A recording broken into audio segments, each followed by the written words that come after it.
Welcome to episode 3 of the It's Coming podcast. I'm your host, Matt Gepfert, joined by my co-host, Noam Watt. It was an interesting week for the Huskies. They walked into Bubbleville and came out 1-0 with a big win, 61-58 over the USC Trojans. That's right, Matt. Glad to be back. But what a weird week it has been for UConn. We went to bed Friday night thinking of Saturday noon game against NC State. It's going to be a good one, opportunity for a big win. And then, boom, 11:45, news breaks, COVID positive within the NC State program, no game Saturday. All right, so what? We reset. We're looking for a game early in the week. If nothing else, we open against St. John's Friday night, Big East opener. Then, boom, Sunday afternoon. Positive test within the UConn program, another pause for Dan Hurley's squad. And now here we are. Hurley spoke to the media earlier today. Today's Tuesday. We'll be releasing this Wednesday. And basically, the team will be able to resume action if all goes right on Sunday, which means they're not playing Georgetown Sunday. So who knows? Who knows where we're at? We do know it was a player that tested positive as well as a non-Tier 1 member of the team. We'll get into recapping the USC game and our segments of the week. But first, a very special guest on episode 3 of the It's Coming podcast. Kemba Walker, step back, Walker, cardiac Kemba! And the Huskies are the top dog in 2011. El Amin comes over and says, we shocked the world. Bounce, up ahead to Booker, to the rim, and a ball! People better get us now. That's all. You better get us now, because it's coming. And now a very special guest joins the podcast. He is a Seton Hall grad, a big fan of all things Cleveland sports, a Fox College Hoops commentator and host of Big East Shoot-Around. He is John Fanta. John, thank you so much for being with us today. How are you? Guys, I'm doing well. Obviously, it's unfortunate here as I'm joining you that we're just coming off a Dan Hurley press conference in which the Huskies are on pause. But as he said, it's part of the reality of this season. But I'm doing very well. It's good to be joining UConn media and be joining you guys this season and to get acquainted. And I feel like I'm more than acquaintances. I feel like friends with the UConn Huskies and everything that their basketball community involves. It's been refreshing to be able to tell the story of the return of a Big East charter member. So thanks for having me. Yeah, well, we're super psyched to have you on, so let's get right into it. First things first, what have you seen from UConn in their first 3 games this season? What I've seen is physicality. I've seen a team that has the length to make a difference in the Big East Conference. I've seen a team that has the length to pretty much go up against anybody in college basketball. Offensively, they have things to figure out. But that was to be expected to a degree. But James Bouknight is an all Big East first-team caliber performer. The fact that he wasn't on the preseason first team is a major snub, and coach is lighting a fire under him that, frankly, I don't think that they're going to want to light under him once conference play gets going. I think it's almost playing with fire, the fact that he wasn't on the preseason first team. What I'm seeing from UConn is what we saw against USC, in that they have multiple big men who can change a game. Josh Carlton being one. He changed that game against the Trojans. Isaiah Whaley made a couple of key plays late in the game. And we're not even talking about a Cook who's not back yet, and Adama Sanogo who just started his college career. That was the key for me going into the season. Was people were saying, well, how does UConn kind of get used to facing Big East teams? And look, that's yet to be determined because you're in a new league. Sure, you were in the conference beforehand, but Creighton, Xavier Butler are different. And these kids weren't playing back then. So these kids have to get used to what they're going to see in the Big East as opposed to like what Bouknight saw last year against an East Carolina or a Tulane. It's just a different level. That said, UConn is going to cause a wrinkle for the 10 other teams in their conference because of the fact that they have size and they have depth in their front court. And I think when you combine those couple of things and the way they defend, this team is playing in Dan Hurley's image and likeness. When God created the heavens and the earth, he made it in his image and likeness. Dan Hurley has made this team. It's taken a couple of years, but this team plays like the coach that he is. Yeah, and you talk about the depth. I mean, that's something that's been super impressive to Matt and me. So on each episode, we sort of run through the ranks. We start with the guards, move to the wings, and end with the forwards. And the forwards have been mighty impressive. You know, Adama Sanogo really dazzled in those first 2 games, and Isaiah Whaley is just like Mr. Consistent. You know, we call him the wrench in UConn Nation. I'm sure you've seen that on Twitter, but you know, every single game it's 10 points, 6 to 8 boards, and 3 to 5 blocks, and it's just all he does. So there's a lot to like from this team. So let's move into, you know, a little bit about COVID. Obviously, the Huskies are on pause right now. We just had that long-winded press conference from Hurley where basically the takeaway was, look, we're not playing Sunday. And then reporters asked, you know, about a zillion times, like, hey, is there any chance you can play Sunday? But anyways, I want to ask a little bit about what it's like for you covering games this year, how it's different from years past, and just what it's like to be in an empty gym and empty arena calling college basketball. Well, college basketball is not meant to be played in an empty gym, so it is sad when you walk in there and you don't see those fans, you don't see those people who really make the sport tick. That being said, when I walked in on November 25th into Providence's Alumni Hall for the Friars in Fairfield, the smiles on these kids' faces, the looks on the coaches' faces, it was a sense of reward, a sense of the light at the end of a long, dark tunnel that we had navigated through the previous 8 months. And I think that for the teams that have been playing, they realize how special it is to get an opportunity to play and how your love for the game has only increased. In terms of the way it's different for broadcasts, thus far I've been on site for the games I've done. It hasn't been that much different, but you're wearing a mask on your open. The microphone's a little bit closer. You have to be the human interaction part, it's so weird. You see people, but you're like almost like a blow-by because it's just the strangest thing. Like saying hello to people is not the same. And I got to tell you, between handshakes and bringing it in with people that I know and that have spent time with in the basketball world, like just to socially distance, say hi, coaches chats are on Zoom. You know, we see these coaches in person and it's a wave.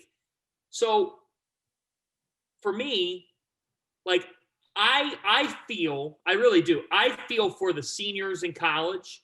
I feel for the guys that are just out of college because I'm 25.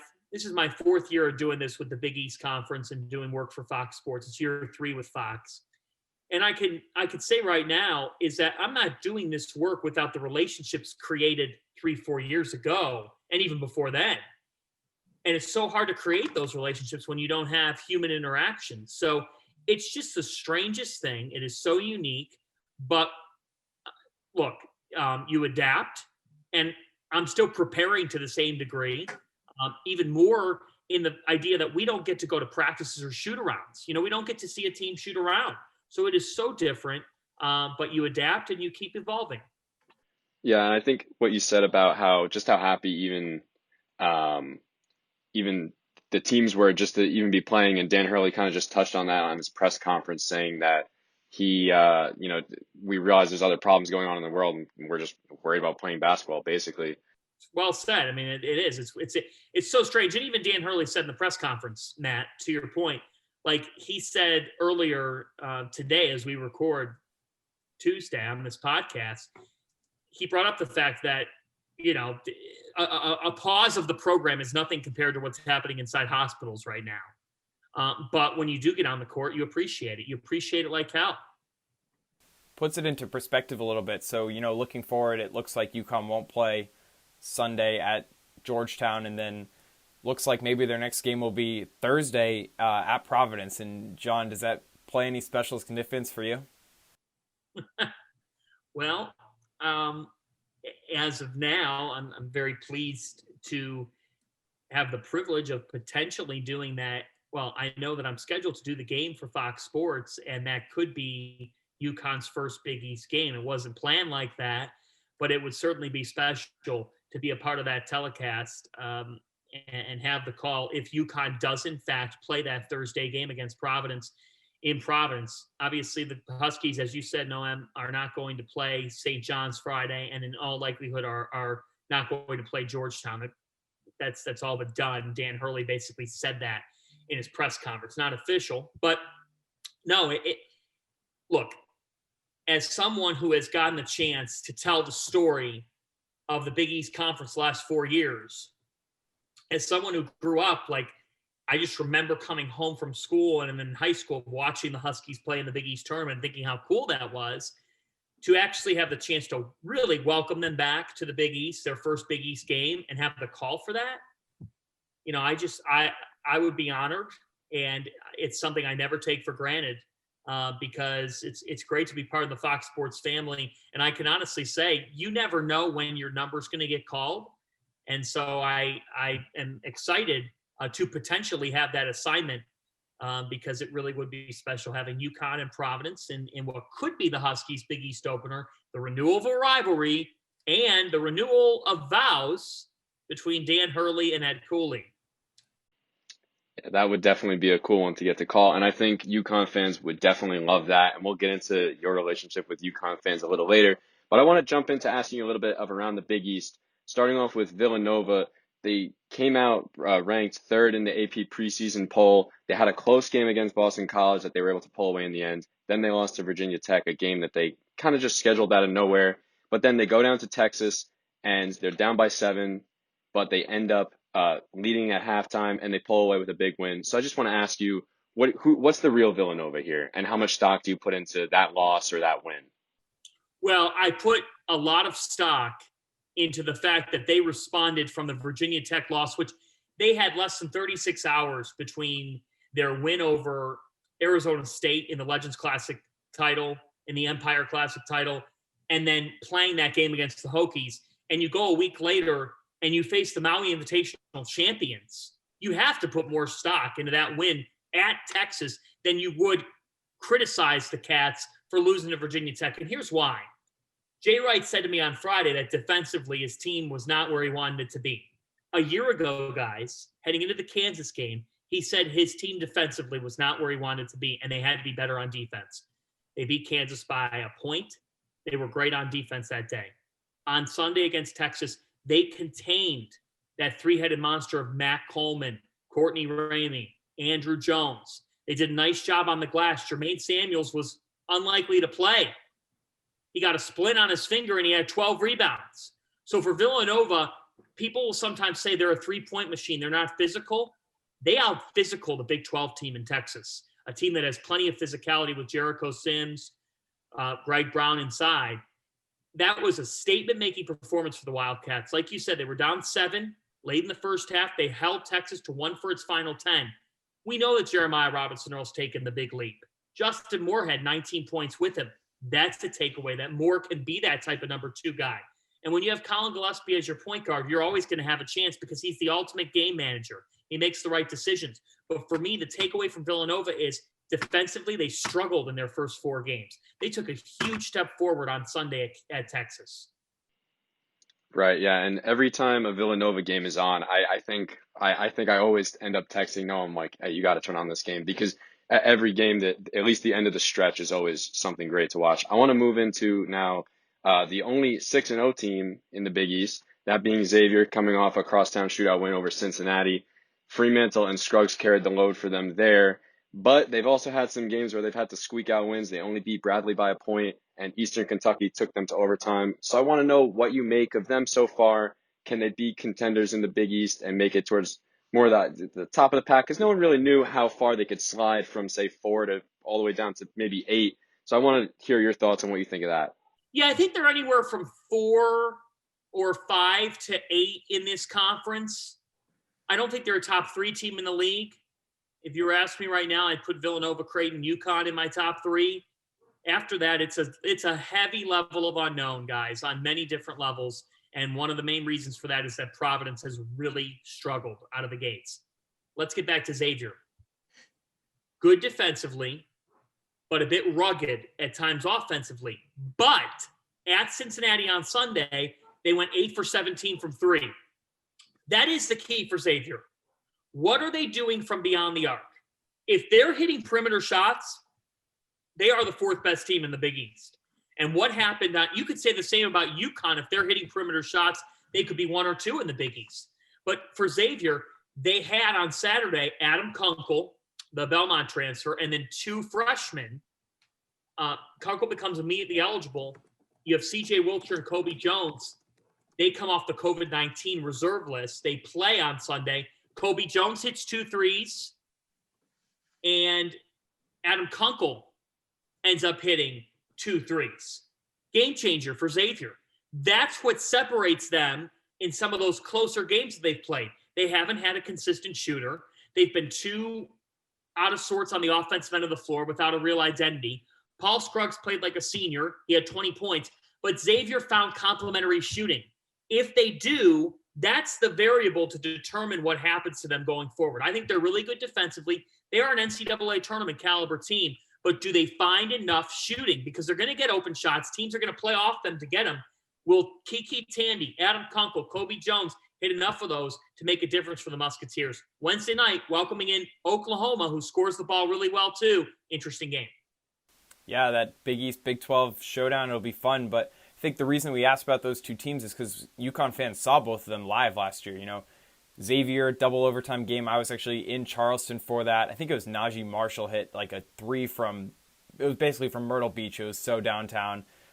Just an excruciating loss for UConn against Xavier, but the start of really what's going to be just a great, respectful rivalry between those two teams. You got two young, energetic coaches in Travis Steele and Dan Hurley, two teams that are just built to win games over and over and over. They're going to be finishing in the top tier of the Big East for years to come. And then Villanova, you know, there was a game down in Philly last year.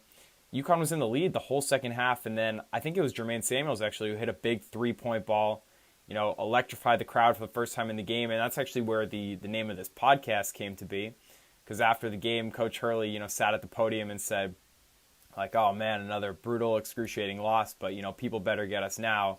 People better get us now because it's coming. So that's where we came up with the name for the podcast. Really excited to see how UConn matches up with Nova and Xavier. And you said, you know, you think UConn's going to finish third in the Big East. Are you confident with that? You know, do you think that they'll be able to maybe squeak out a win over Nova or Creighton, maybe push for the top, or are you pretty locked in on, you know, third place for the Well, Big East? I'm locked in on third or fourth. I do think that Creighton has shown me, continues to show me that they're good enough to be 1 or 2 in this league. I was pretty certain that Villanova would be a firm 1 and still would pick Villanova to win the league, but I don't think the gap between Villanova and Creighton is as wide as once thought. I think there's still a gap, but Creighton could beat Villanova.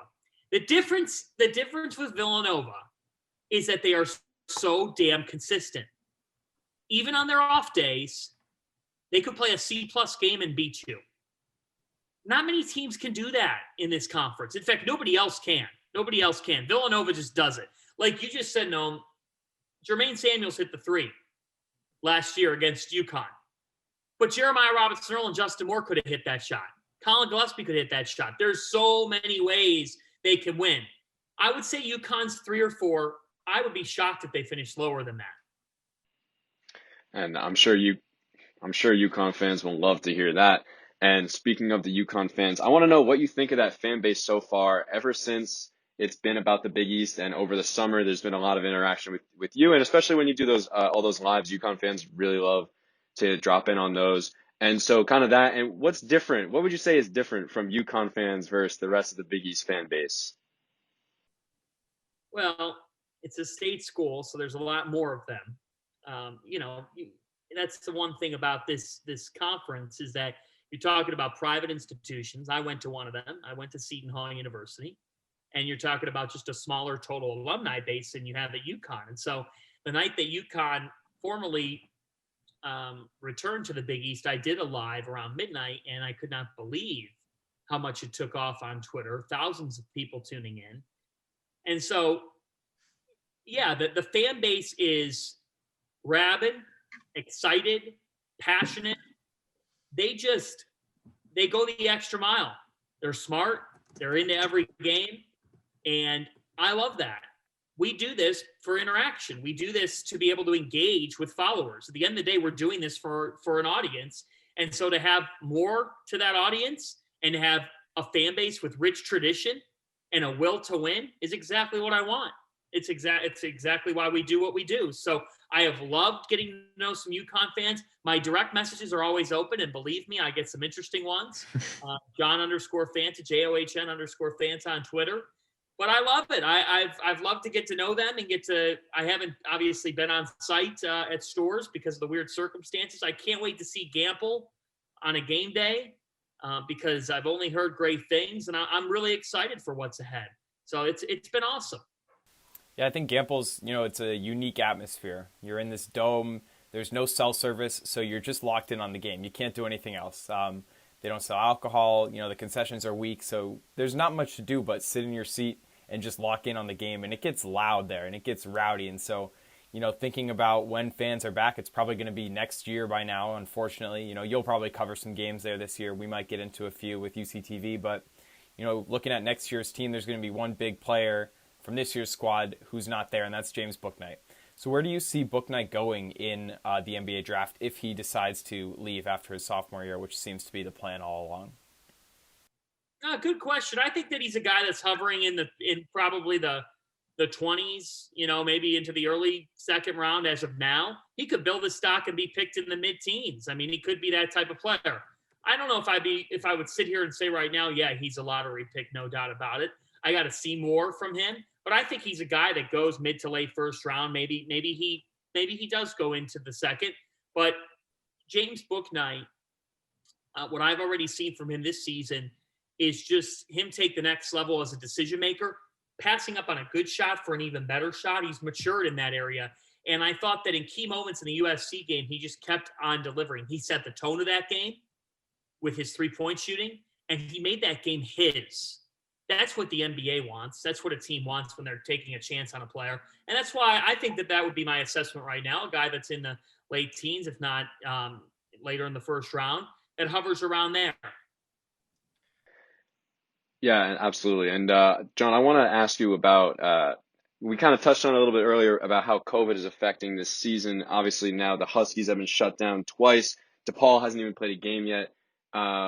So do you think the Big East would move into a bubble, or does it seem like they're just going to try to ride this thing out?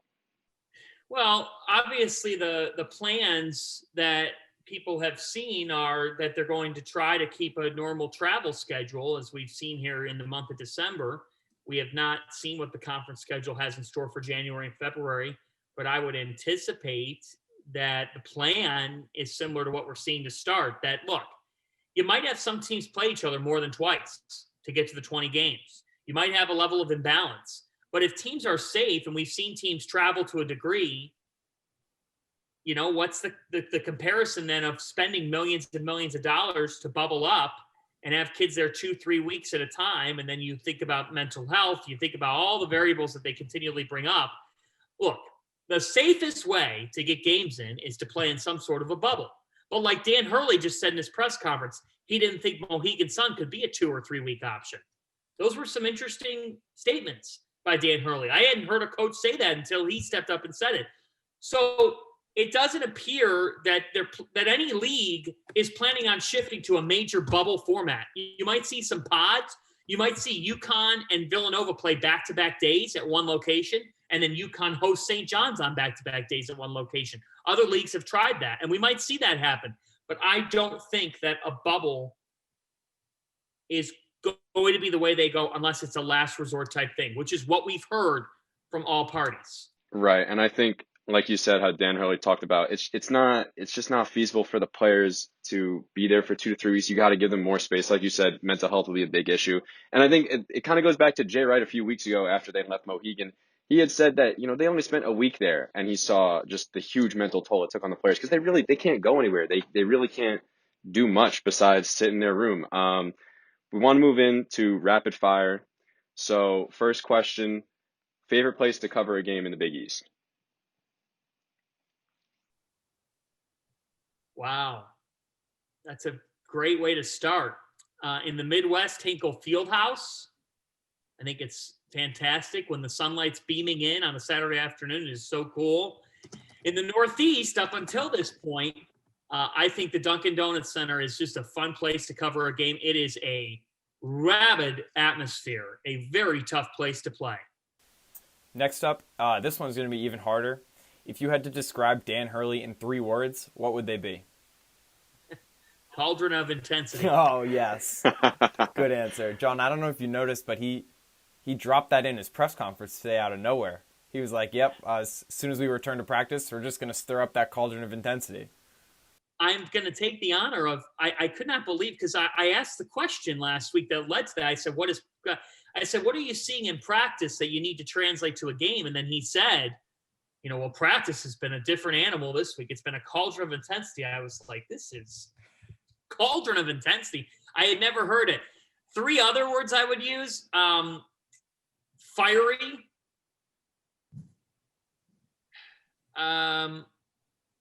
entertaining, that's for sure, and grinder.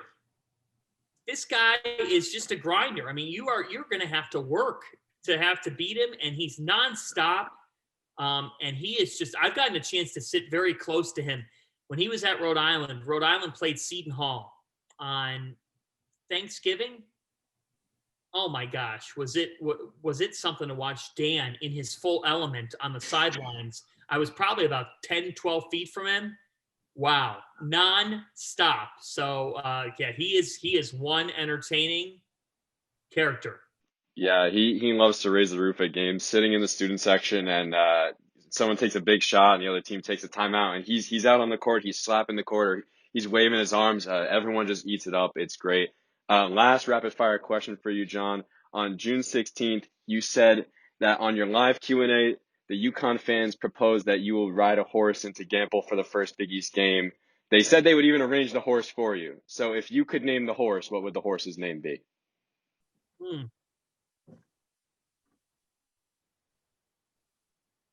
Well, the horse's name would have to be Calhoun. Calhoun would be the name of the horse. I would have to ride Calhoun in. That would absolutely have to be the name of the horse.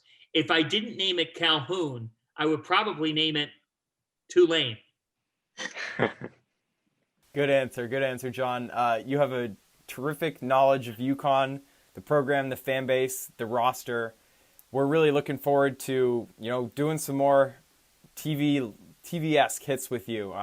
Hopefully have you on some shows, maybe some pre or post game stuff, maybe another episode later on. But you were the first guest for the It's Coming podcast. We really appreciate you coming on, sharing your knowledge, and hanging out with us for a little while today.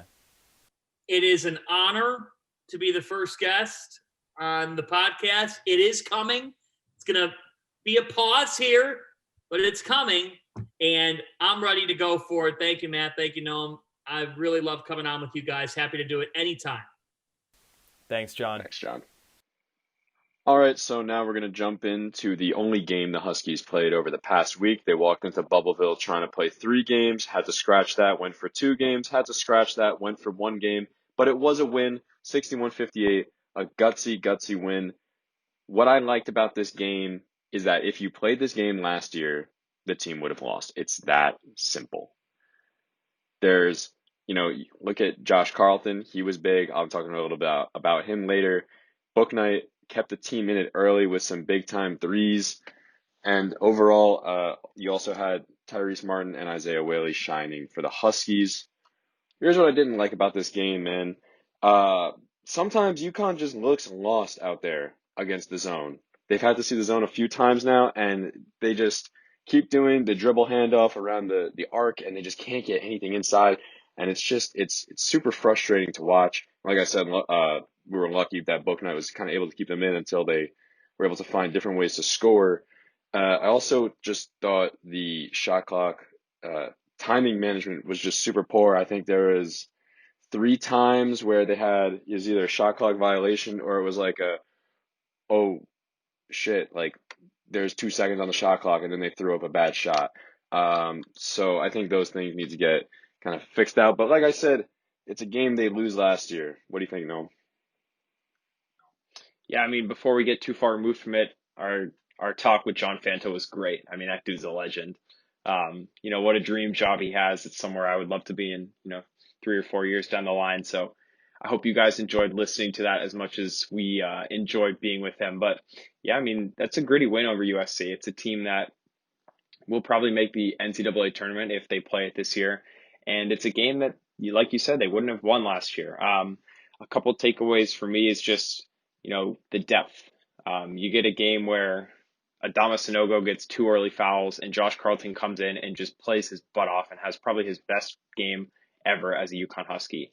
And then, the result, another win. And UConn men's basketball is on an 8-game win streak, dating back to the end of last season where they won 5 straight. And it's their longest since they won 9 straight in 2014. Obviously, they won the 6th straight to win the national championship and then 3 to open the following season. So that's pretty exciting. 8 games in a row. Dan Hurley's got his team doing, like John said, what he wants them doing. It's his team. He has firm control over it. He's got the guys he wants. He's got young guys, breathing down the neck, in his own words, of the older guys. Older guys are feeling it. They got to step up. They're playing with a little more desperation. And then you just got, the rocks of the team, Isaiah Whaley, James Bouknight, constantly performing well and coming away with a big win. So yeah, 1-0 in Bubbleville. Obviously not the 3 games we wanted, but I'll take it. A win's a win. Yeah, a win is a win. And speaking of those old guys, I want to move into the MVP of the week because mine is an old guy on this team, and that's Josh Carlton. This was a huge prove-it game for him, man. He played 3 minutes over the first 2 games, and that is a big fall from being the starter last year. So for him to come in, especially like you said, Adama Sanogo in some early freshman foul trouble in a game where everyone got into foul trouble, he comes in, puts up 9 points, 11 rebounds. He is the king of drawing the N1. If he makes a few more of those free throws, he could have got the double-double. But overall, just such a solid game from him in the middle. It was really needed. And like Dan Hurley said, we don't win this game without Josh. And that's so true.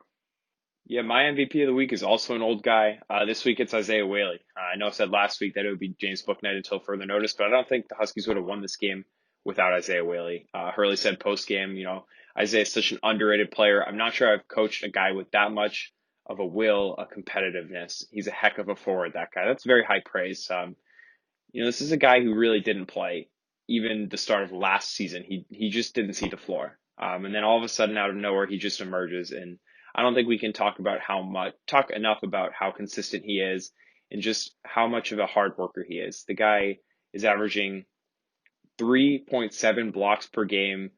He played 36 minutes against USC. That's a lot for a big man. He had 10 points, 5 blocks, 5 boards, 4 were offensively. And in my opinion, he had the play of the week, the putback jam. Matt, I know you'll talk about it a little bit later, but that was just a sweet play. He showed off his hops, his agility, his hands. He has great hands around the rim. And there was just a sequence in this game where he had his hands all over it, and without him, I don't think they would have won. So Isaiah Whaley, the wrench, you're my MVP of the week. Yeah, and we both picked big guys, and like you said, especially against a team like USC handling the Mobley brothers. At times, there were times when you wouldn't even know Evan Mobley was on the court. That's how much of a difference that they were able to make. They did. I thought it was kind of interesting with Dan Hurley's game plan. They doubled him 4 times. It worked out for them twice. They forced a turnover once, and the other time they kicked it out to an open guy, and he missed the 3. So great job to both of them. And speaking of Whaley, I want to move into under the radar.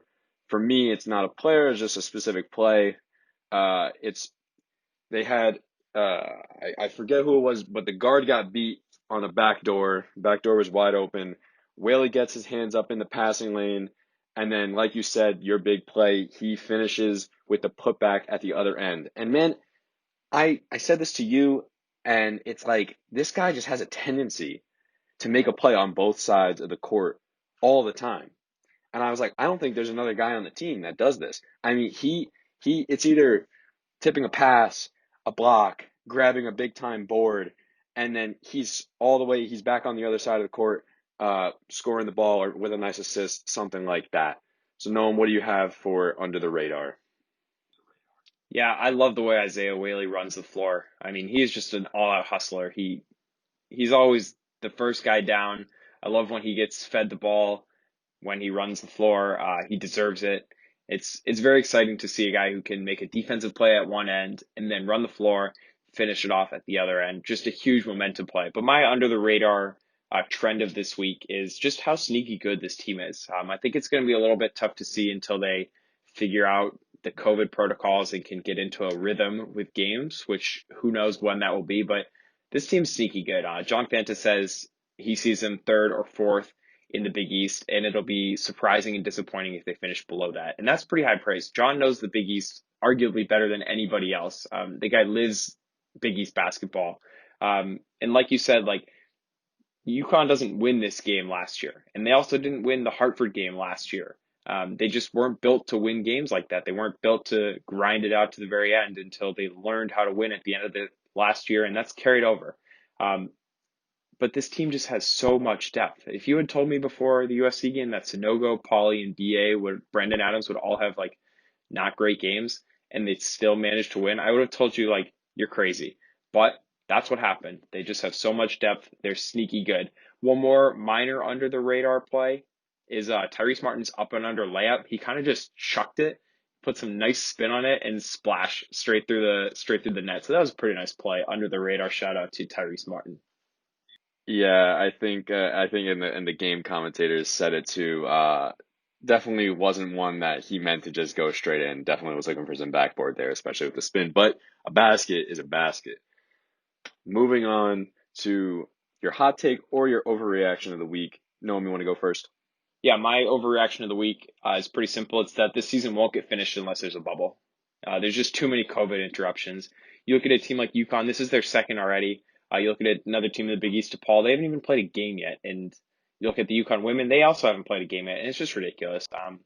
And Hurley kind of put it in perspective today during his press conference saying, like, look, we can't be that upset when you look at a bigger picture and look at all the families that have been impacted and the economy and how tough it is on our frontline workers and how many people have died. And part of me at this point is like, if you're going to go forward with the season and you're going to keep putting people at risk and you're going to keep isolating these kids for 2 weeks at a time, you got to put them in a bubble somewhere where they can be safe, they can be happy, they can play the game that they want to play. And I can't see this season finishing without a major bubble for conferences, for regions, and none of this half-ass, Bubbleville where a team comes in, plays the next day, has a COVID positive the following day. Like, that's not a bubble. That's a lame excuse. That was just a way to get people into Mohegan to play games. If you're going to do a bubble, you got to do it the right way. Yeah, absolutely. And we touched on it with John of the positives and negatives of playing in a bubble, especially players' mental health. That when you look at what Jay Wright said, how his team was only there for 7 days and he was able to really see the mental toll it took on his team. But moving on, for me, I'm going to go with an overreaction of the week. And maybe it's not even an overreaction, but this team, man, they need to stop fouling, all right? Maybe it's an overreaction because some people will say the refs were kind of bad, sure. But look at it this way. USC was in the bonus in the first half with over 11 minutes to go. That can't happen. Adamas Sanogo, your starting big man, 2 early fouls, now he's out. That can't happen, but luckily Josh Carlton was there. Tyler Polley, who's supposed to be your purest catch and shoot guy, plays 4 minutes, 4 fouls. It's just, it's ridiculous. It needs to get fixed. Yeah, jumping off that really quick, the free throw shooting numbers are pretty bad too. UConn 19 attempts per game at 71% clip. That's not a bad free throw shooting percentage, but they're shooting an average of 5 fewer free throws per game than their opponents. If a team's shooting 60 to 70%, that's 3 to 4 points you're losing at the line because your defensive discipline is not great. And you look at last season's numbers, UConn only attempted 15 free throws per game, which is good. You like to see the numbers trending upward. It means they're taking the ball to the basket more, but they shot 74%. So 74% last year, 71% this year. Those numbers, you'd like to see them a little higher in terms of free throw percentage and a little lower in terms of opponent free throw attempts. Yeah, and I guess that's what happens when you lose Christian Patel. And before we get to our last segment, I just want to throw it to our Hurley Juice moment of the week. Obviously, it's a little tough when there's no set game to look forward to, but you're always looking forward to that next game, whenever it may be, and getting back to that cauldron of intensity. We'll be able to start up again, potentially over the course of the weekend or early next week, and then we'll embark on it again, and we will stir up that cauldron of intensity and get ready to play the next game we can play. Moving on to our next and last segment for today. Let's get them next time. And for me, that's the offense in general.